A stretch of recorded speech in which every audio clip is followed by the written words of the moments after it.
Welcome back to TV5 News at 9. The season for your favorite holiday tunes is here, and that means plenty of local concerts to go check out as well.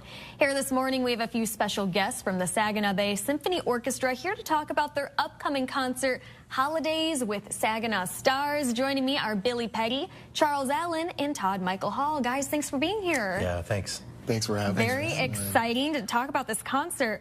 So, Charles, the orchestra will be performing one of your original works, we're told. And tell us more about that process, and how does it feel to have your own work played by a full orchestra? It is a dream come true. Huge honor. I mean, it is amazing. Like Sleepwalking, I wrote it about 2 to 3 years ago, and I wrote it about my lady, and it is just one of those really good love songs that I really wanted to hear with strings, and Fuad was like, oh, I think we should do it, and I was like, oh my God, really? We're gonna do it? And we're doing it. So I'm really excited to be able to display my own work. And it's a love song, you said. It is a love song. It's that, you know, kind of like, you know, start over song. When I met my lady Heidi Wiggins, we had just got into a relationship, and her biggest thing was like, I need you to release some music.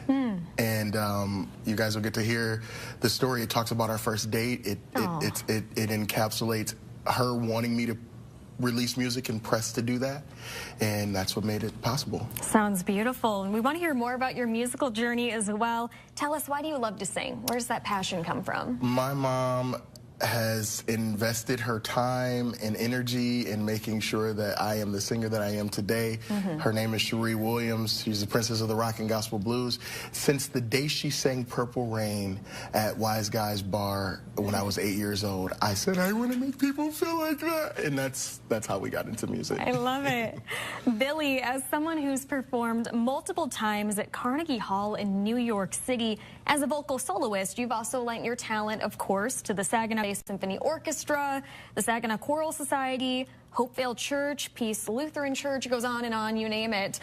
Tell us, why do you enjoy performing at the local level, and what stands out to you to the music played here in Saginaw?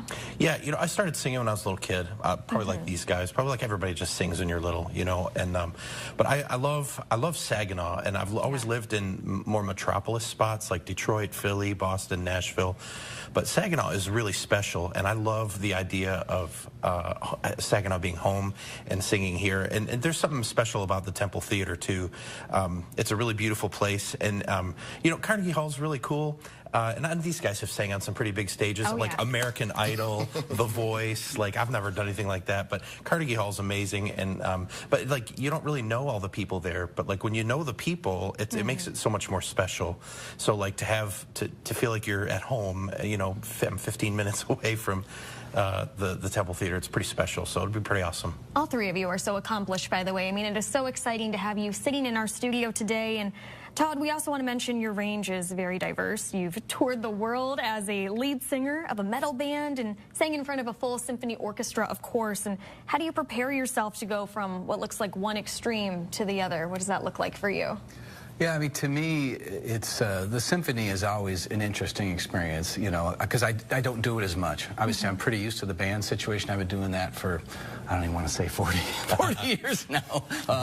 So, because I started when I was 15, so it's been a little while.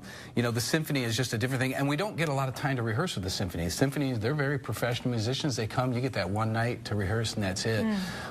You know, so for me, I think what I do is I just try to prepare really well in advance. We've actually had quite a few rehearsals together. I just listen to the music a lot.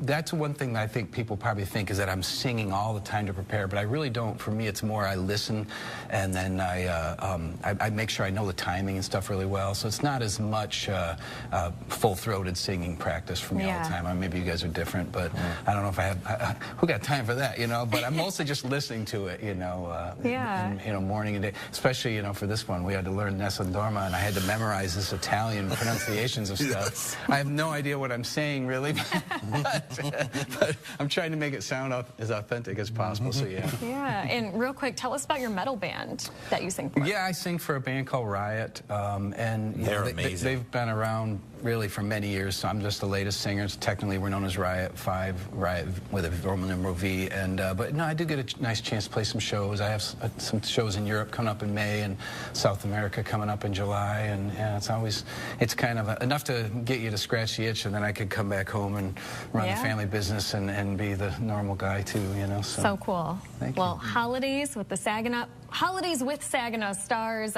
Tell me more about the collaboration process between you three. What does that look like getting ready for a show like this? The gel right here, sitting in the middle.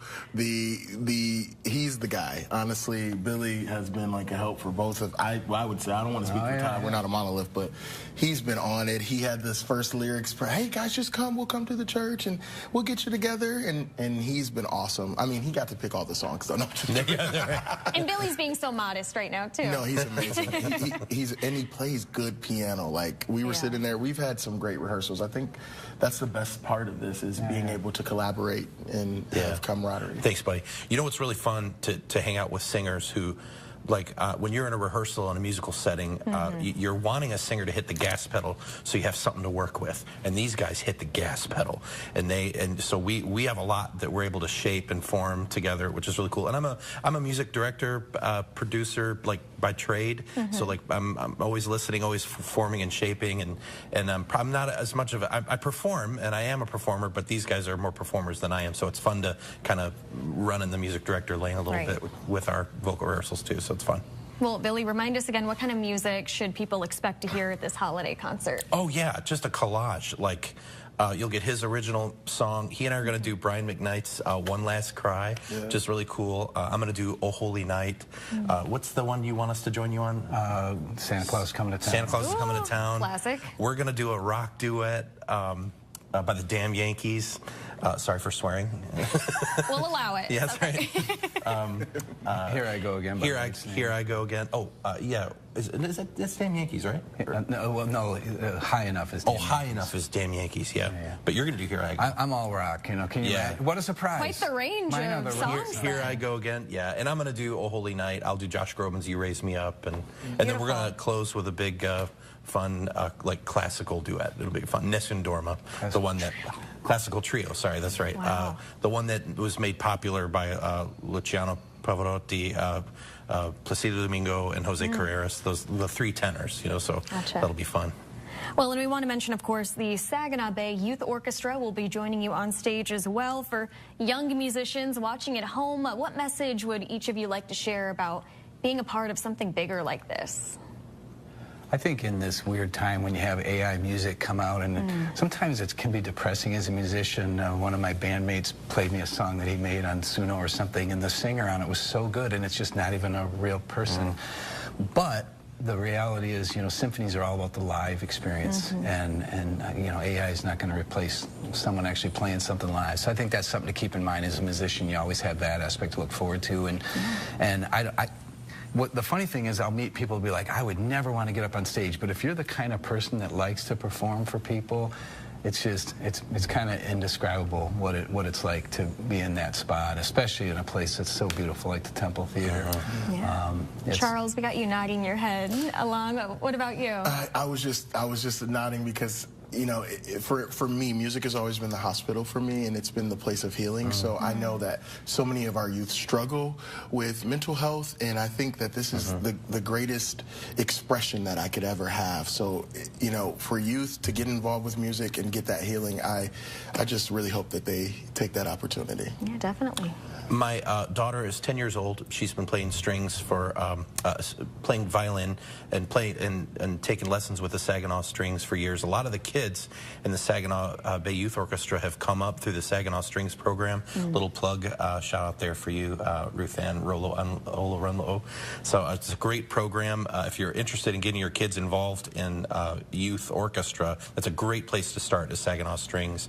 There's a lot of really good teachers around here too, but my daughter's going to probably audition for them next year and wants to play with them. And so even like for somebody like my daughter to watch something that she would like to do someday, that she's very close to being ready to do, is really cool too. How does that make you feel as her dad? Oh my gosh, like everything's about that little kid. Like, she's got perfect pitch. I was listening to a song the other day. I'm like, I think it's in B flat, but it might be in B. And I'm, Charlotte, what's a G? And she goes, meow. meow, meow, meow. That's a G. I don't even know if I'm singing a G right now, and so it's like she's so good. She's so gifted. I don't know, for any parent, you want your kids to be better than you are with whatever it is that you do, and so yeah, it's pretty special. I love that.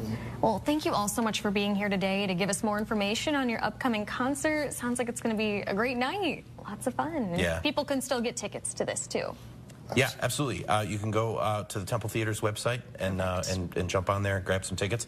Tuesday night, 9:30 on December 9. Sorry, 7:30. December 9, 7:30 Tuesday night. Yes, I want to make sure we get those details in there Yeah. for sure. Well, thank you all so much again. We appreciate your time. Thank you, Lauren. Thank you. Of course. And if you would like to learn more about the Saginaw Bay Symphony Orchestra and that upcoming holiday show, we'll have a link on our website. Just click on the hot links section of WNEM.com. We'll be right back in just a few minutes.